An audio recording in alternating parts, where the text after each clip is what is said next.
We all love the sound of money, and a $1,500 sign-on bonus sounds even better. That's right, Belicio Foods of Jackson is offering a $1,500 sign-on bonus to new employees. Receive an extra $100 your first 6 weeks, then $400 after day 90, and $500 after day 180. Don't wait. Apply online at beliciofoods.com/careers today. That's beliciofoods.com/careers. Come work for a company who truly values their employees. Come work for Belicio Foods.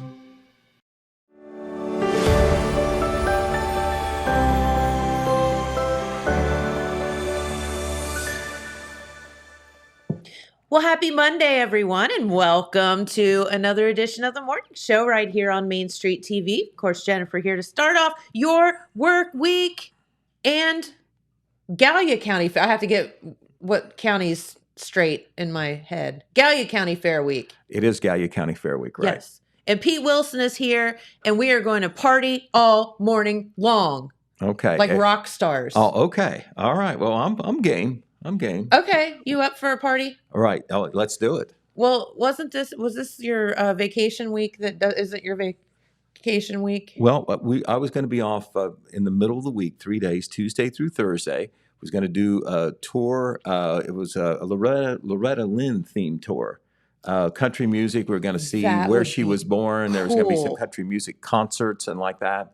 And that has been canceled because of the flooding in eastern Kentucky. So sad. Very sad. I think I saw something on TV last night. It's up to 28 or 29 dead and still 17 missing, I think was what I saw. And so, that is not very good foreboding for maybe the fact that more deaths are coming there in eastern Kentucky. And so, they will try to reschedule it maybe later in the month. So, maybe we'll still get to do it. But obviously, when you hear what those people, are going through right now and all the, the death is one thing, but the devastation, all the damages and like that, it changes lives forever there. Good grief. You're looking at these houses and the water's like up in the second story of the house. And it's just unbelievable. I think they had more rain last night. They were really concerned about won't quit. Right. The follow-up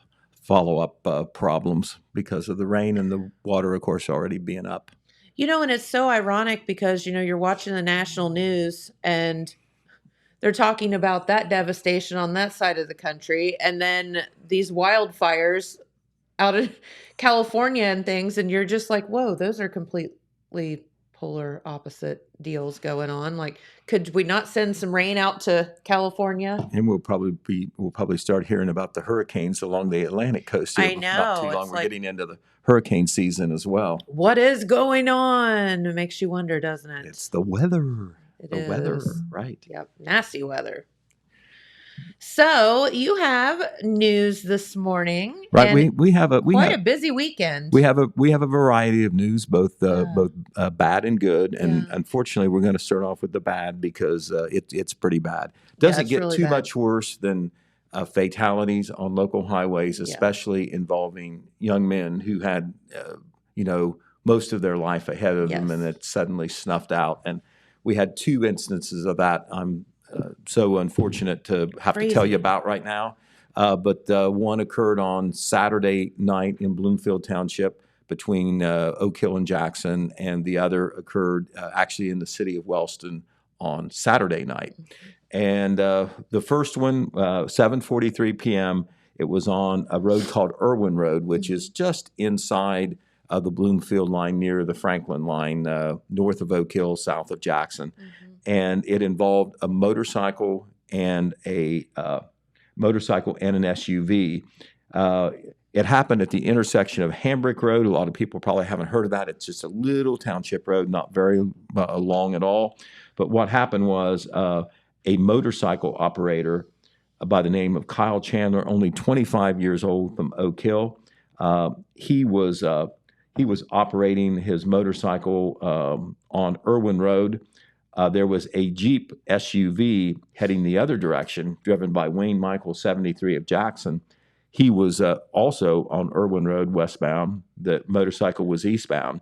Mr. Michael was slowing to turn into Hambrick Road left. That was in front of Mr. Chandler. Mr. Chandler's motorcycle struck the SUV.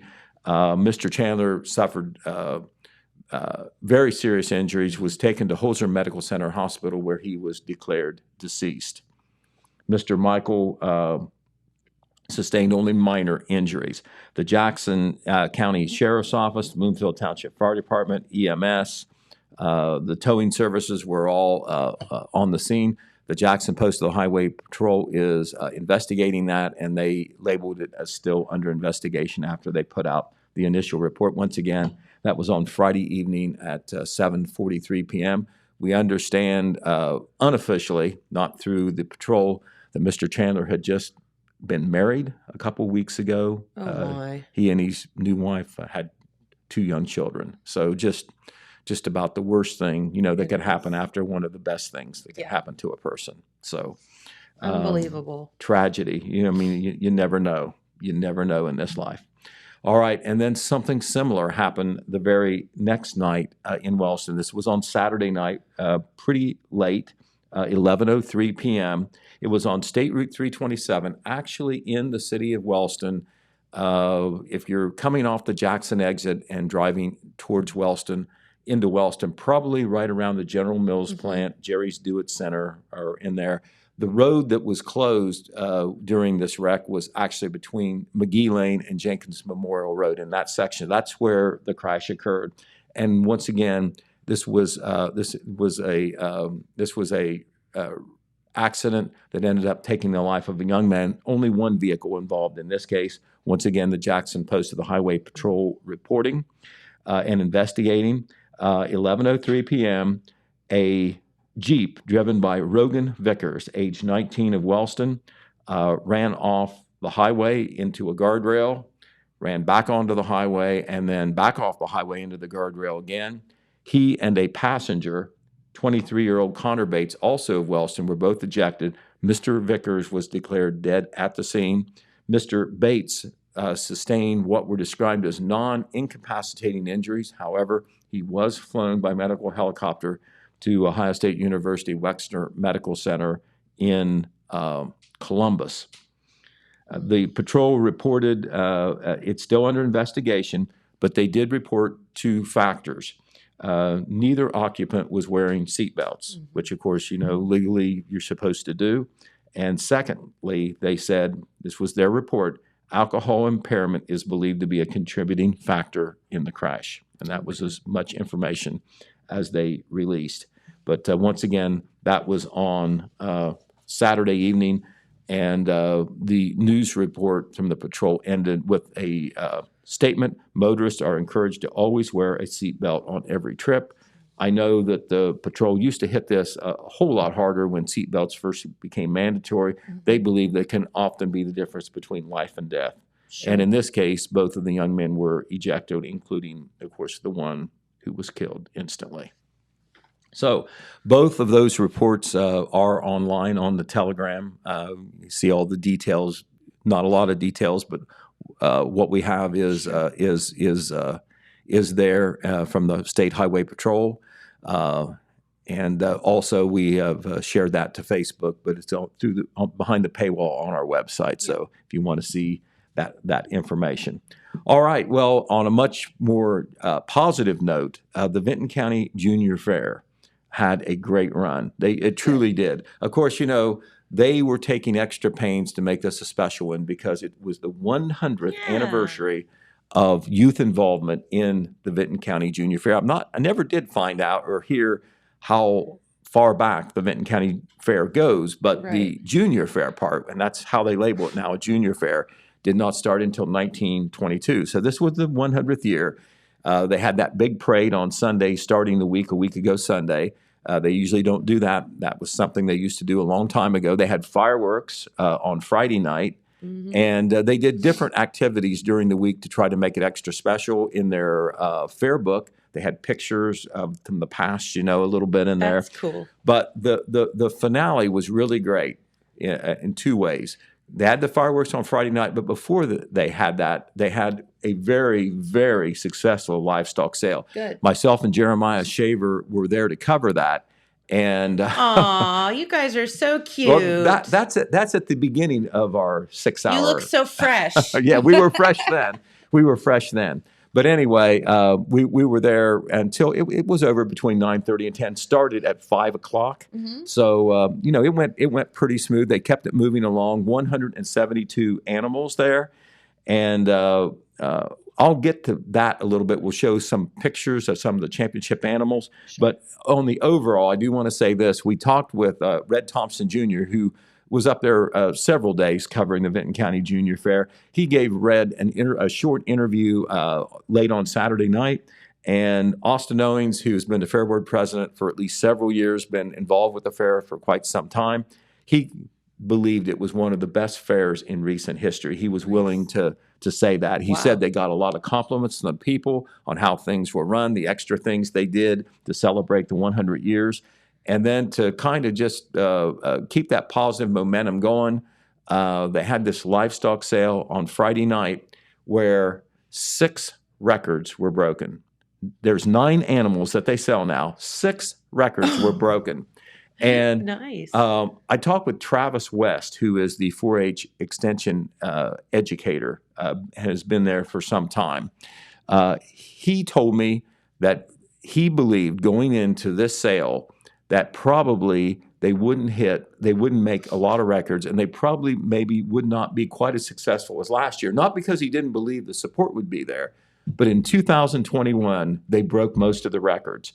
And the reason he believes is there was no fair in 2020. Sure. So you have all these buyers who may have budgeted for it in 2020, or they didn't get a chance to help a kid in 2020. So he figured that it would be real successful with great prices and great prices and great support all the way through in 2021, and they had it. And so he was prepared for it to come back down to normal, I guess, in 2022. But instead, we have 6 records.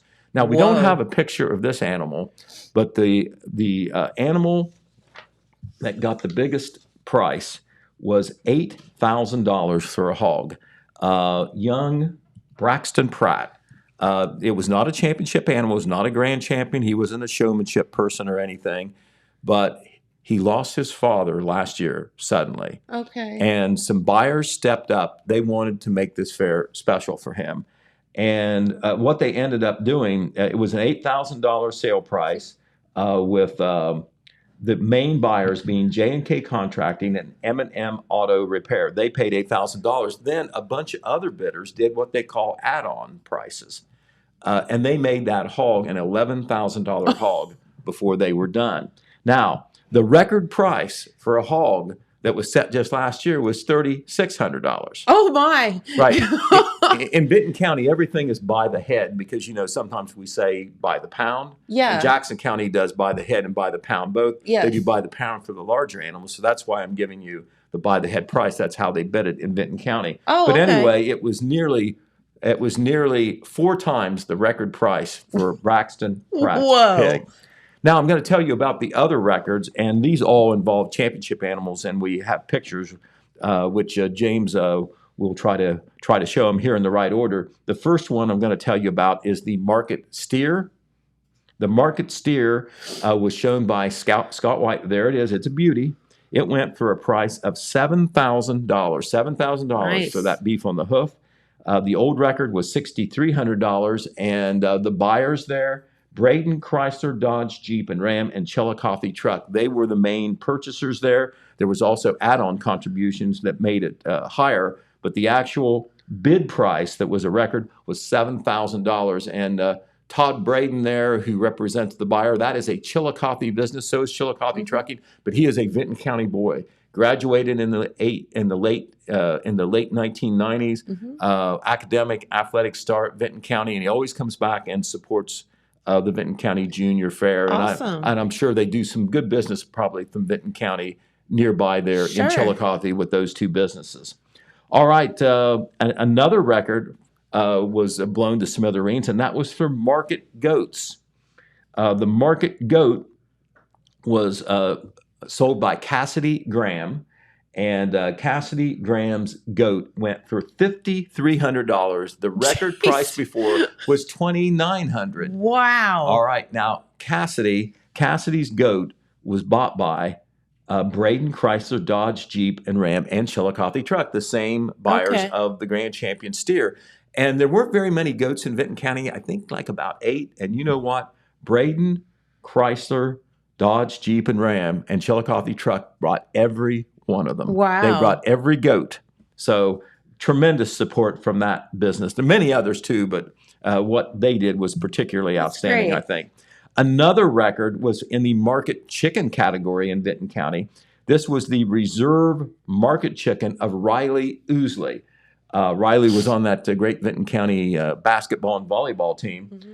It sold for $3,100, and this was $1,300 more than the old record of $1,800. So we're not only breaking records, we're busting them all to heck. Yes. And the buyer was EP Roofing and Foam Systems. And once again, extra add-on money was put on, so Riley actually got more than $3,100.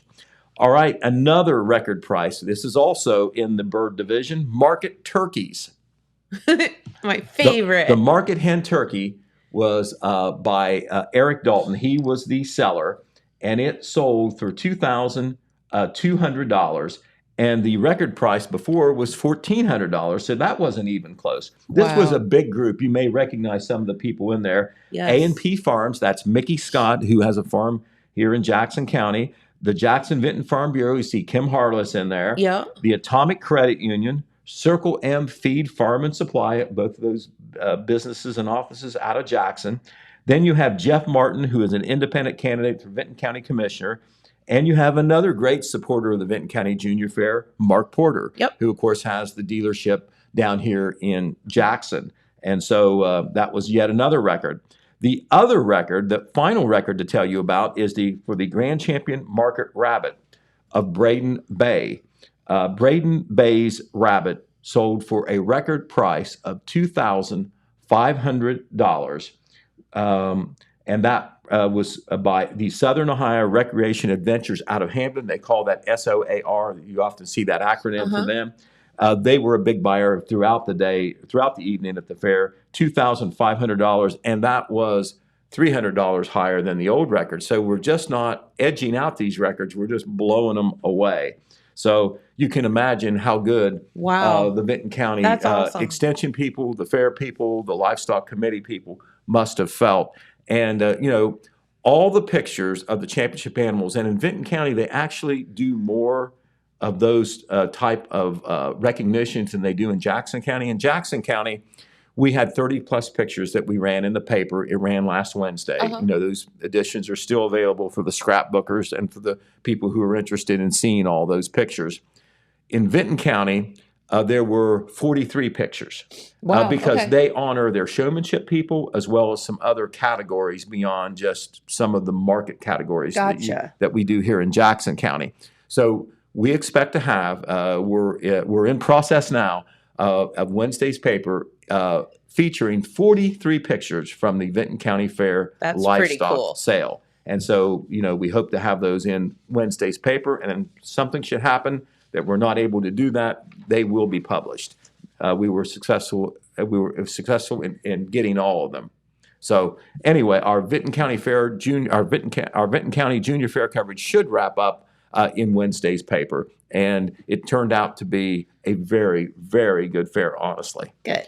All right, and speaking of fairs, we have another one this week, the Gallia County we just Junior keep rolling. Fair. It starts today. It will run through Saturday. And traditionally and by reputation, the Gallia County Junior Fair is considered one of the top fairs in southeastern Ohio. Yes. It always has been that way.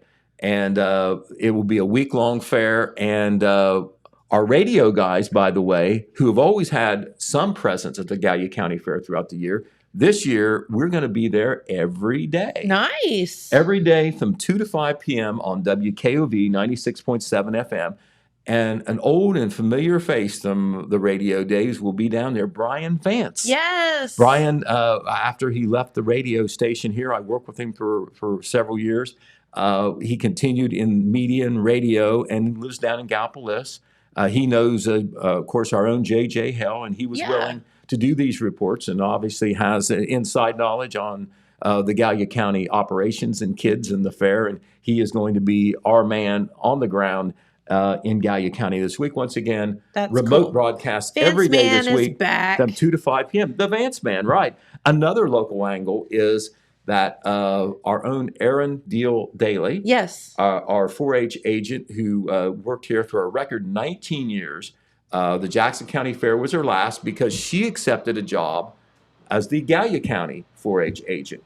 And this is no strange place for her because she is from Gallia County. She is. She actually graduated from Jackson High School, but she grew up in Gallia County. And her father, Fred Deal, who at one time was state representative, people may remember him. He's now the fair board president down there, and he used to be the extension agent in Gallia County. So some sentimentality, I'm sure, there for Aaron Daly taking over as the 4-H agent in Gallia County. She actually did earlier in the summer. She was doing 2 jobs at once, has 2 fairs in a span of 3 weeks. I don't know what she did last week. I'm hoping maybe she got some sleep. Yeah, I hope she got some rest. Right, but she will be certainly busy down there. And one of the best things about it, she's not working in Jackson County. She's working kind of in what was her home county as far as where she grew up. And her and her husband and kids are going to stay here in Jackson County. Yeah, well, we won't let her move out of the neighborhood. So. Right, lives out there on Standpipe Road. But on the paper side, we're not going to be covering the Gallia County Fair because, we have all we can do just to keep up with Jackson and Vinton counties. But the radio will be there every day. With the remote broadcast. Some of the highlights tonight at the Gallia County Fair, they're going to have all their royalty pageants, Miss Gallia County. They'll have their welcoming ceremony. All the bands in the county will perform this afternoon. And then some of their big entertainment during the week, Exile will be playing on Wednesday evening at 8:30 p.m. Awesome. Sawyer Brown will be there on Thursday evening. Love me some Sawyer Brown, too. At 8:30 p.m. on Thursday evening. And they'll have a Gallia County Singing Talent Contest on Friday evening. And, of course, on Saturday evening, what do you have to have at rural county fairs? The Bang 'em Up Derby. The Demolition Derby, exactly. And then also that night will be Captured, which is a Journey tribute band. They will be playing. They will be the last big entertainment. So I got to interrupt here real quick. So you mentioned that Vance Mann's back doing the radio in Gallia County this week. Yes. And you mentioned the Demolition Derby. And we've talked about how we want to put the rendezvous in the Demolition Derby. Yes. So one day last week, I see him pulling up the street in the rendezvous, getting ready to turn into the office. And I assume he's coming back from the Vinton County Fair, but he doesn't pull into our parking lot. He pulls into O'Reilly Auto Parts. Because there is clearly something else going wrong with the rendezvous. Because she needs a little bit of help again. Right. She's got the spirit, though. She keeps going somehow. So it's getting she needs a little help along the way. But every fair, it's getting closer. Yeah, every fair. No, we said that when she finally just dies, we're going to stick her in the middle of the Demolition Derby thing and just let people run over her. Okay, that would be a appropriate ending. Yes, there. it would be. But I think we need it for a while longer. Probably. But the cool thing about the Gallia County Fair too is so there's a little bit of everything for everybody because every night they have something at the pulling track and they have stage entertainment. Mm-hmm. Whereas, a lot of fairs just have one featured entertainment for the evening. They have something going on at both places every night, which is really, really cool. Right. And then I think next week is the Ross County Fair. That's another big one. They always have a lot of featured entertainment. Usually the way they do it, they have a set admission, and then there's an extra admission to get into the featured entertainment. But, it's very good entertainment to be sure. I believe that we're going to be doing some broadcasts in the Ross County Fair as well too. But I did want to mention on Vinton County, I'd be remiss if I didn't go back and throw this in. They had their last big event was the Demolition Derby on Saturday night. Red Thompson Jr. was up there, and all I know is there was not a seat to be found. Oh, I'll bet. They had decent weather, and everybody came out, and that was when Austin Owings gave Reddy's interview about how great the fair was, and to be able to end it with a crowd like that and with the weather being good. You couldn't ask for more. You don't get better than that. One cool other thing, James and I were just talking about this before we went on the air this morning, before you walked in the studio. Something really, really neat at the Gallia County Fair that they do as a 4-H project is tobacco. A lot of people have never seen tobacco, like how it's grown and whatever. So they actually, that is, they have like a competition for tobacco. So it's pretty neat. If you walk through the barn, you can see it all hang in and whatever. So if you head down to Gallia County, you can check that out. Because it's just like one of those things I'd never seen. I had no idea how it grew. Like I didn't know anything about it till I'd gone to the fair. Have to say I don't know a whole lot about it either, but it's just not like in the southern states or Virginia. There is some tobacco grown in southern Ohio, particularly as you drive west and get past Scioto County. Adams County, I know, is a big tobacco producing county. So here we are down here with that. But weather permitting and schedules permitting, James and I were talking about running over to the Vinton County or the Gallia County Fair. So we'll see. Maybe we can do a little program from there and show you the tobacco if you can't make it. All right. Well, we understand that it is a very, very nice fair. Yeah. Worth your time. You don't have to be from Gallia County to go, of course. Is that the Vinton County? This is Red's coverage. Notice that the cars aren't moving and there's somebody with a mullet standing right in front of the camera. Classic county fair demolition derby. Yes. Okay. Well, now we'll go to a big thing in the city of Jackson, a traffic control advisory that we're going to give you. Yeah, they're changing it up. Right. Now, this was kind of announced suddenly. I think they posted it on the city's Facebook on Friday. And we've got a story all ready to go that we're going to post online. We've got something going on the radio as well later today, and we're going to talk about it right now. But this is something that actually was hatched back in the spring. It was just setting it all up. What it is we're going to have some major traffic control changes at about 8 intersections in town. And in most of them, it's going to involve removing the traffic lights and putting in 4-way stops. Yes. Now, there's going to be a transitional period. Here is one of the intersections that's affected, which I think you can recognize if you're a Jacksonian or traveling in Jackson very much. You're looking up Broadway Street from Broad Street. Yes. There is a traffic light there. That is one of the traffic lights that will be going bye-bye here within the next month. In its place will be 4-way stop signs. Okay. Right. Now, here are the intersections that are affected. And there's going to be a transitional period, and then there'll be a period where the change will be complete.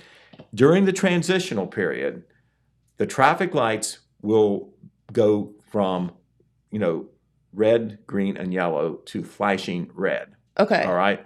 And it's going to start today. An intersection or two could be marked today. They're going to continue it throughout the month, maybe not all at the same time. Okay. But by the end of the month, it'll be flashing red lights at these involved intersections. And then sometime after Labor Day, the traffic lights will be turned off and removed, and there will be 4-way stop signs in place. Gotcha. All right. Here are the intersections that are affected. Pearl Street and Portsmouth Street. Pearl Street and Broadway. Broad Street and Portsmouth Street, Broad Street and Broadway, State Street and High Street, High Street and Main Street, and Broadway Street and Water Street. Now, very important, Jennifer, because I'm not sure if anything has happened today yet, but it could happen as early as today because they said it's going to take effect August the 1st. When you see a flashing red light, it's going to be 4 ways. Right. Everybody, when you have a flashing red light, you stop at the intersection. Yes, please. You don't proceed with caution. If you're used to going through because you think the other is the side street, everybody has to stop at a flashing red light.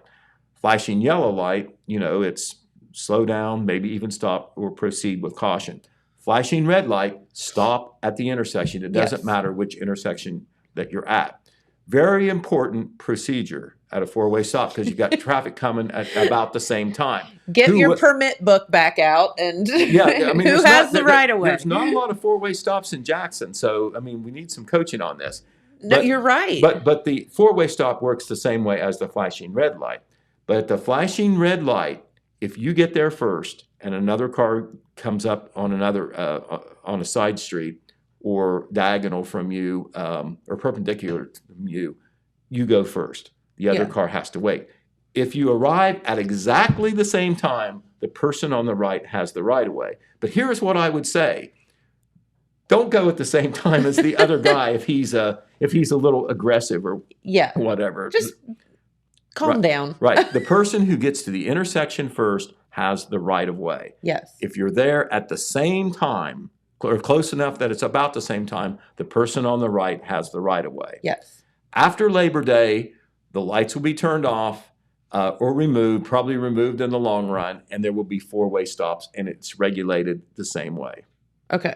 Have you got it? I got it. Okay. Do you all have it? Do we need to get Brett Hinch in here to talk about, and the sheriff to talk about traffic? I talked to Brett this morning because I wanted to make sure my understanding of four-way stops was correct.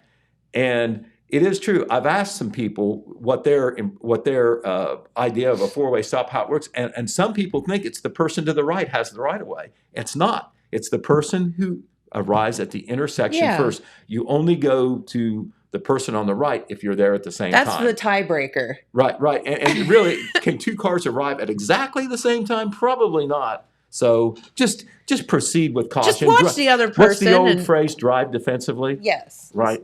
Probably somebody's going to go like this. And whatever you do, just because you know that everybody's got the flashing red light of the four-way stop, don't roll through there because you know the other guy's supposed to stop. I mean, you're breaking the law. I know that the police were out doing some patrolling and enforcement and some warnings at some of these intersections in Jackson last week. Yeah, they'll need to just But anyway, do the right thing. Anyway, I talked to Brett this morning about this.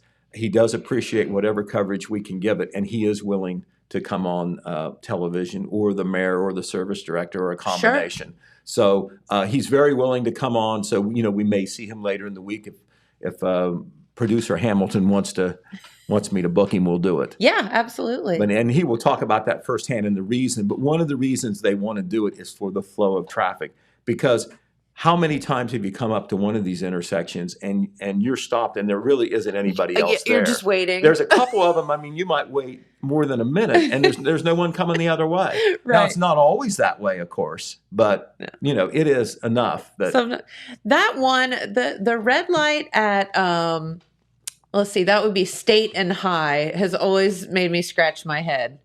That's one of the ones that's on the list. Like you're just sitting there. There's never anyone there. Right.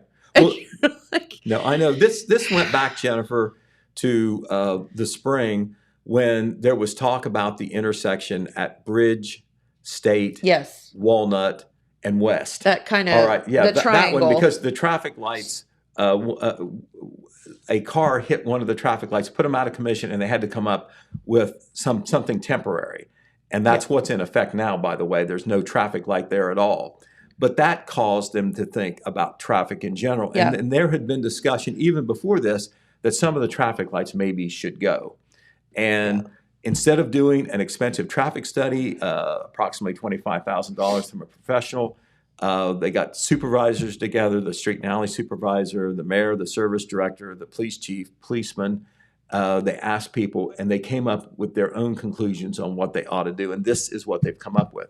Now, there's another intersections involved that's a little bit different, and it's the one I just mentioned, the State, Bridge, West, and Walnut. It's kind of a funny intersection the way those streets come together. Walnut is only one way, so there isn't traffic coming into that intersection the other way, so that street really doesn't matter as far as how they police it. But right now, it's continuous if you're on State or if you're on Bridge. Mm-hmm. You can't turn right onto West. You can't turn right onto Bridge. It's not West Street. It becomes West Street shortly after that, but it's Bridge Street right at the intersection. They made that one way, that section of Bridge one way. So you can go on Bridge Street towards town, but you can't go away from town if you want to look at it that way. They're going to change it. They must have decided that it was wise to change it. And what they're going to do at that intersection now is that the future traffic control plan is for three-way stop signs to be put in place with Bridge Street to be restored to two-way traffic, because there were quite a few people who lived on the other side of Bridge Street who were unhappy Sure. that they couldn't get out that way. Yeah. Or get in that way, I guess. That makes sense. Who live on Broad Street and West Yes. Street.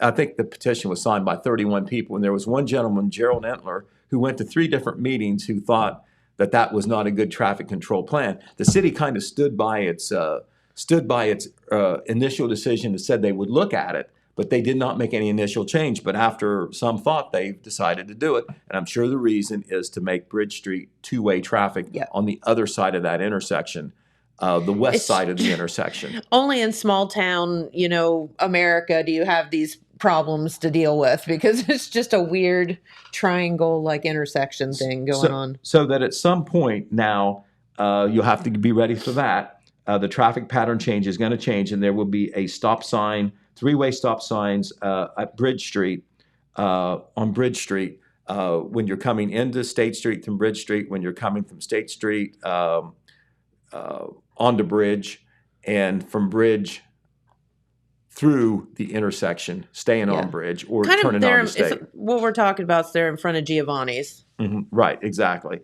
So that pattern is going to change as well, to a 3-way stop, and West Street and West Bridge returning to a 2-way street. All right, something else we want to talk about. A Main City administrator has changed jobs. It's Tanya Hatton. Tanya had been the administrative employee for Human Resources work. Her title was Executive Assistant of Personnel Management and Human Resources. There she is. There is Tanya right here. A lot of people knew her. She grew up in Jackson, was a cheerleader about the same time you were a horse queen, I think. But anyway, Tanya has left the employment of the city, did a nice job there. Mayor Randy Evans gave her a lot of praise. She's working in our building now. Yes, she is. She's working for the Stockmeister companies in Human Resources. That is her area. She's probably going to cross different companies within the Stockmeister umbrella. And she is working out of this office. We'll also be working out of the plant out on Beaver Pike some as well. And so we welcome her. But she has... that means that the city is looking for a new administrator for that position, Executive Assistant of Personnel Management and Human Resources. Before Tanya came here, she worked at the Jackson County Common Pleas Court. She worked at the Jackson Aluchem plant, and she worked for the Jackson County Correctional Facility. So she has a lot of experience in both the public and private sector, and I know our company higher-ups were very glad to get her. I know the city was very sad to lose her. Yep.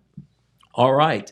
Talk about fentanyl being in the news. Talk about it going over the border. A lot of talk, it's coming from China, goes over the border at Mexico. It's killing people. It's killing people here in Jackson and Vinton counties as well.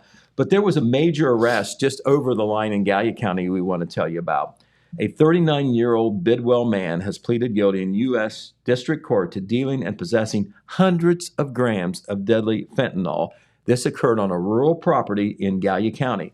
The man's name is Michael D. Valentine. He pled guilty to 5 counts as a result of a 6-month investigation that involved law enforcement authorities, both federal and local, in West Virginia and Ohio.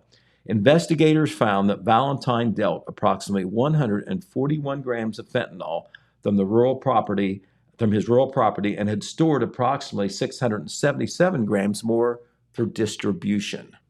So, you don't hear about them because, it's not like, a car death or a shooting death or whatever, but we still have overdose deaths in this county. Oh, absolutely. And there is no doubt that the addition of fentanyl as an additive to some of these drugs is to blame. 100%. So, that's why we mentioned stories like this. It's out there. It is out there. Yep. All right. We have a primary special election coming up tomorrow. Whether anybody cares or not, we are having it. It will be Tuesday, August the 2nd. Polls will be open during regular hours, 6:30 a.m. to 7:30 p.m. The very little on the ballot. The reason we're having it is because some of the legislative boundaries could not be agreed to by the time they had the regular primary election back in May. And so we're going to be voting throughout the state on state senator and state representative and state central committeeman. We have one contested race it's major, that involves Jackson and Vinton counties, and that is on the Republican side for 17th District State Senator. The two candidates are Shane Wilkin, he is a current state representative from Hillsborough, and Thomas Wang, who is a businessman from Waverly.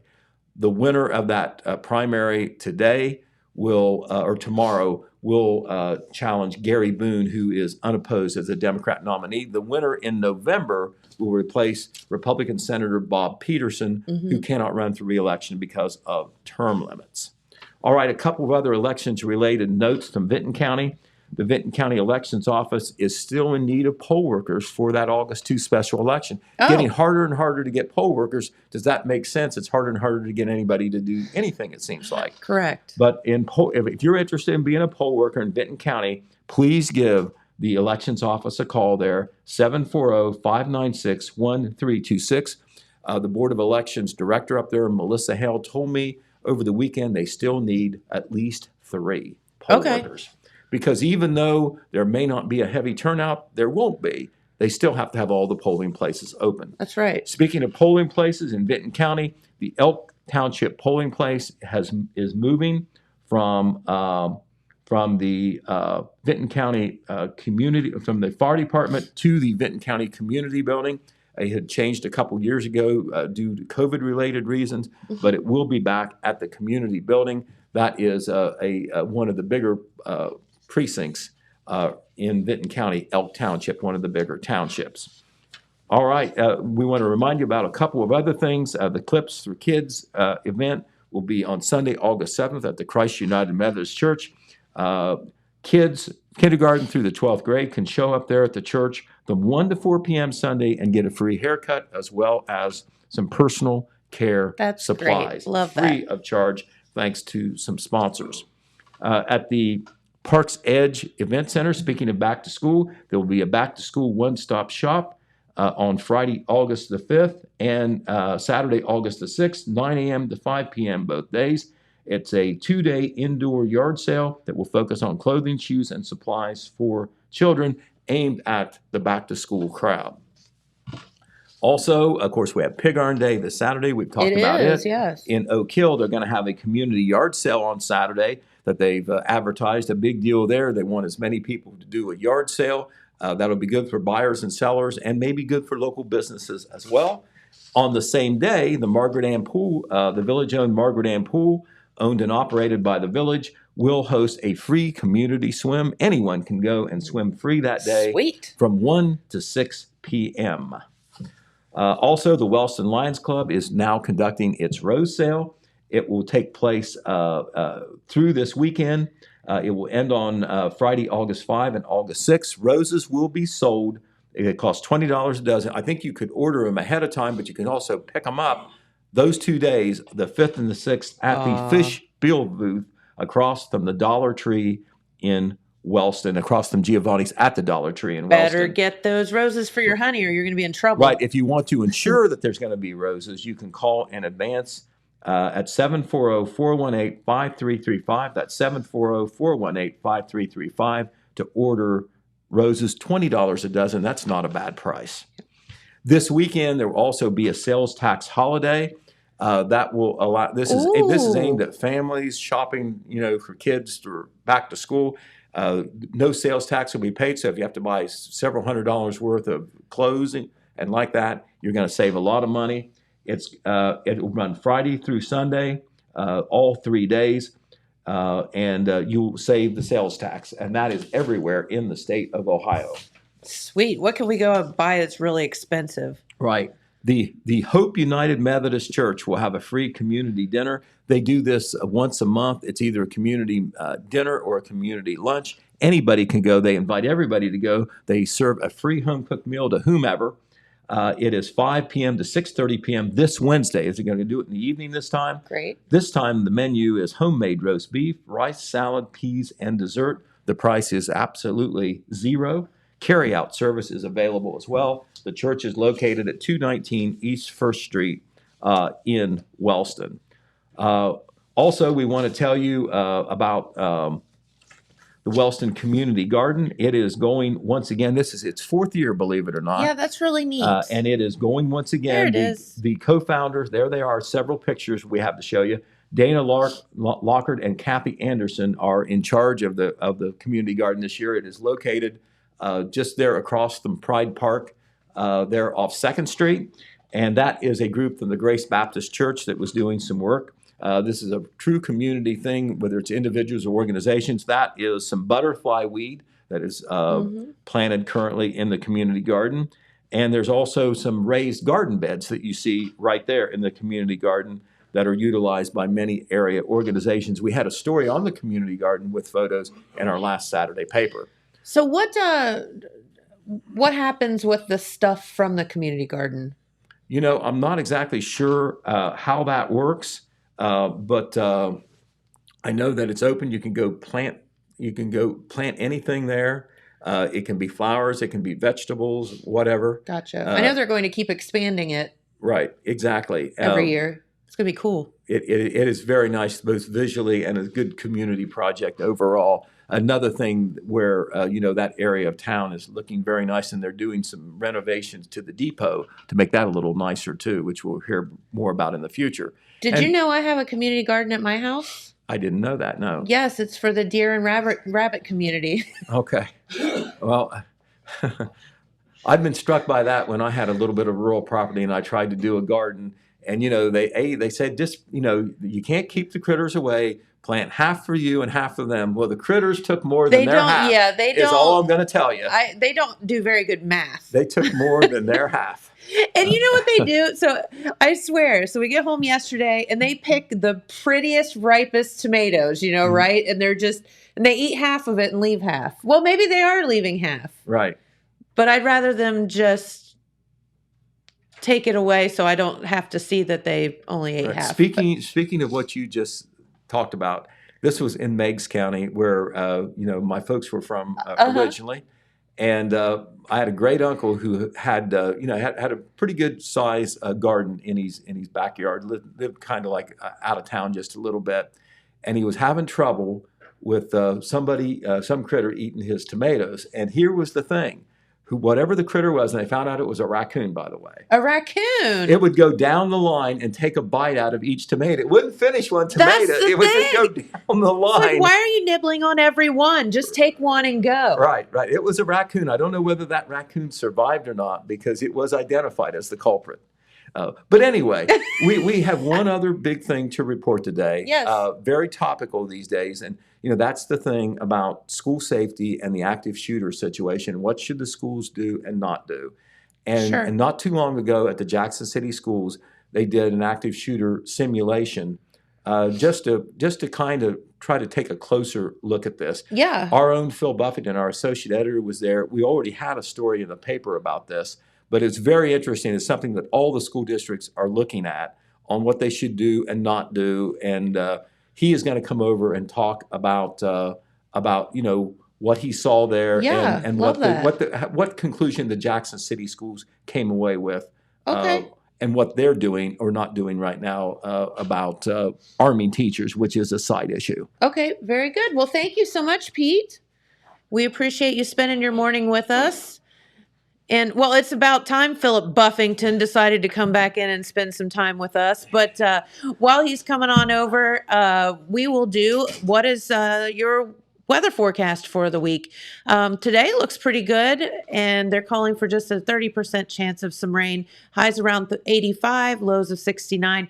Temperature's pretty good the next couple days. Then we get back up into the 90s, but it's not really looking like a lot of rain. So 85, as you can see, 86, 91, 91 for the Gallia County Fair. And then we'll probably change Friday and Saturday 14 times between now and then. So we will just not give that forecast. Yeah, pretty much. Yes. Besides that, Philip Buffington is in the house. Hello. What's up? Haven't seen you in like 100 years. Back there on my typing quarters. I actually do get to see him, but he's just not here on the program. True. So that is a very interesting thing that you're going to talk about. Yeah. Now, Jackson City Schools has decided, before this even happened, that they weren't going to pursue arming their staff. But Okay. this is something that one of the public defenders, Gene Meadows, who actually ran for prosecutor a few years back. I remember that. He had gotten hold of Sheriff Frazier and asked if there was anything that he could do to help prevent school shootings from happening in the county. And Yeah. I mean, aside from Wellston, Jackson, and Oak Hill, this includes, CLA and St. Peter and Paul. St. Peter and Paul. So what they decided would be best is Mr. Meadows graciously donated this software package that is a active shooting simulator software package. And it was about almost $9,000. Whoa. Yeah. And despite the fact that it's used for active shooter situations, basically it's a set of, it comes with preloaded scenarios, but you have the ability to make your own as well. So it's an interactive video where, one of the videos they showed, it was a guy, you're the person, obviously, walking into a building. You're supposed to listen to what you hear. And in this particular video, there was a guy, just upstairs. As soon as you walk in, he racks a shotgun. You have to turn around. You have a decision to make. If you shoot, it goes, for the next part of the scenario. If you get shot, it ends. But you can put in different branches of how you're supposed to react. And depending on your decision, that's how the rest of the scenario will play out. Isn't it sad that we have to have this? Right. But that's neither here nor there. We do have it, and that's great that we do. Yeah. And as you can see, he's this gentleman with the company is demonstrating how it works. And they're mock firearms. They look and feel just like the real thing, except and they even come with little gas cartridges you can put in that simulate recoil on the firearm. But it's laser based. So it just uses lasers that interacts with the projector. But the reason why Mr. Howard, and he invited all the other superintendents, they weren't able to make it that day for the scenario. But he said too, and as did the company representatives, this can be used not only for active shooter simulation, but for de-escalation training. So you could have a teacher or an administrator come in and you can film your own video using your own people in your own schools, and then have it set up to where you're not using the firearm at all. You're just interacting with someone like in the event of a fight or an argument. Okay. And if you would say one thing, then it would branch off. Or if you say, XYZ, you can have different scenarios play out that way, different branches off of your actions. So that was the reason why Phil wanted to host that in Jackson, is to let people know, even though we're not going to arm our staff, we can still use this. This software package, the only thing the sheriff's office will need to get is their own laptop computer and a projector. And then it's only good for the one computer. Okay. So they'll probably, in talking with the sheriff, he said that they'll have it set up to where all the law enforcement agencies can come together and train together. Yeah. And then they can even shoot videos of the school buildings, and, whether or not they're using their firearms is irrelevant, but it's a good way for them to get familiar with the inside of the building without actually having to even go there. That's fantastic. Yeah. And you can shoot these videos on an iPhone. Yeah. I mean, so you can do a lot of different things with this. It's such a catch-22 because you almost want to put the kids through a training and the staff through an actual like training event, but you also don't want to scare the tar out of them either and make them think about that 24/7. So I don't know what the answer to that is, but so these simulations are probably the next best thing. Yeah, and I think the county does also have these wide scale like emergency training situations where they get all of the, EMA and EMS and all the police and fire together, and they have an actual like active drill at some of the schools. So they do a lot of continual training with this type of stuff. This is just an added bonus for them.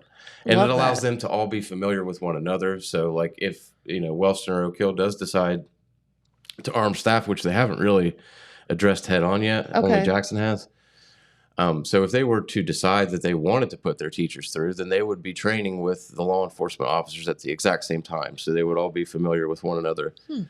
They would all get familiar with the layout of the buildings together. And that aside, even if they decide they don't want to use the firearms, like I said, they can still use this for de-escalation training and for just familiarity with the different school buildings. Well, I can tell you, just speaking from experience, and we've mentioned this a couple times, that I know our local public schools.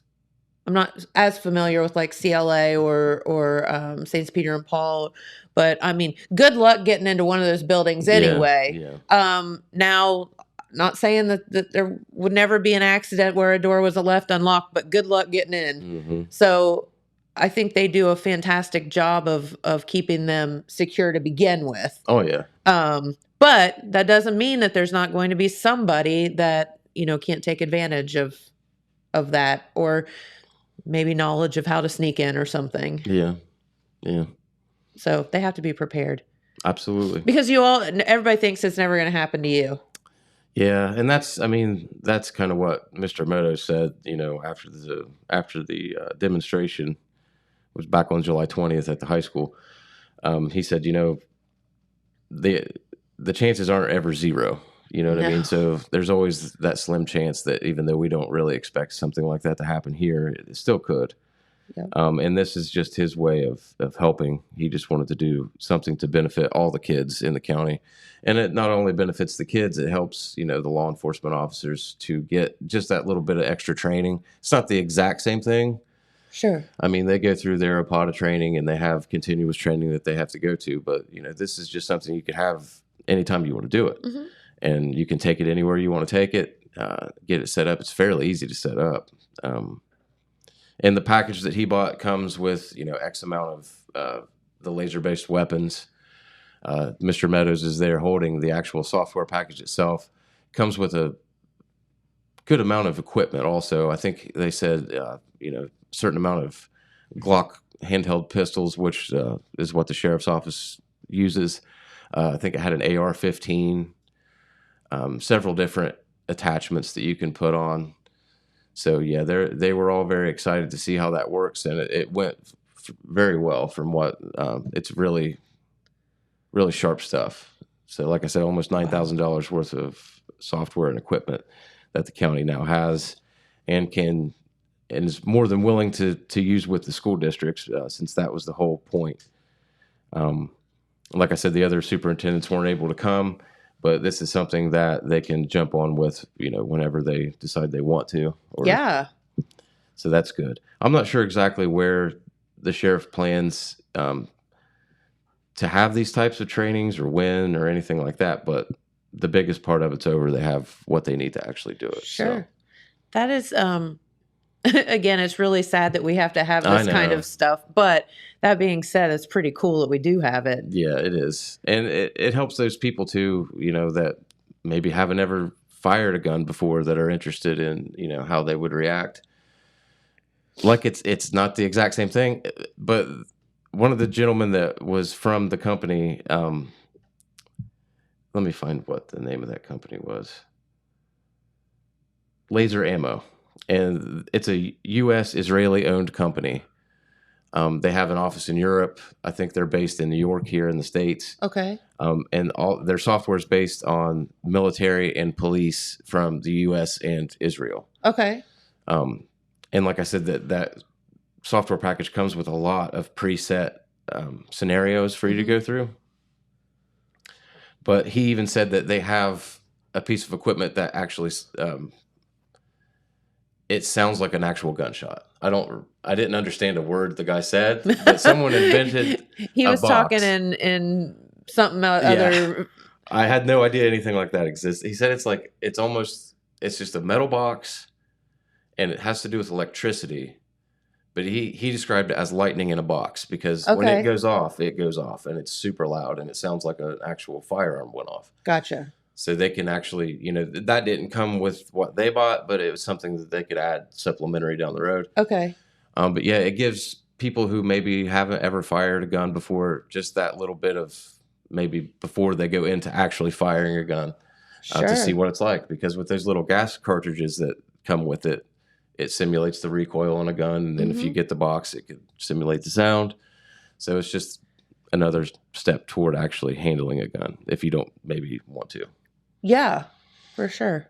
That is so wild. Yeah, it really is. And how interactive that stuff is too. There's infinite number of branches you can take. Like if you say X, Y, Z, the video goes this way. It just takes a lot of work on the front end, I guess, to set it up. So the school district had their IT person there. The sheriff's office had theirs. Okay. So they were familiar with it ahead of time too. Cool. It looks fairly easy. I mean, probably would be easy for someone like James to do. Yeah, someone that knows what they're doing. Yeah. But I'm not volunteering to try to figure out how to set that up. He's got enough on his plate. But yeah, it allows them to. It's called smokeless range, is what the actual software package is called. Gotcha. So yeah, you could look that up on the internet and learn more about it. It's really neat. I didn't know anything like that really existed until this all came about. Correct. But thanks again to Mr. Meadows for donating that to the county for everyone's benefit. It was much appreciated. The sheriff really appreciated it. Yeah, for sure. His heart's in the right place. That's good. Definitely. Watching out for our babies. Yeah. Yes, for sure. All right. Well, is that it, Philip Buffington? I think so. I mean, I've got a lot more stuff, but anything good and juicy you're working on? He's mean, always got something. I've got court stuff for sure. Probably the biggest thing right now, I mean, importance-wise for me, is I'm doing the Megan Malone story where she's leaving the Lillian Jones Museum. And the fact that school lunches and breakfasts aren't going to be free this year in Jackson City schools because they had been free the last 2 years because of the pandemic. And unfortunately, Jackson doesn't qualify immediately like Oak Hill and Wellston does through the community. It's based on the number of people at or below the poverty level for the federal income guidelines.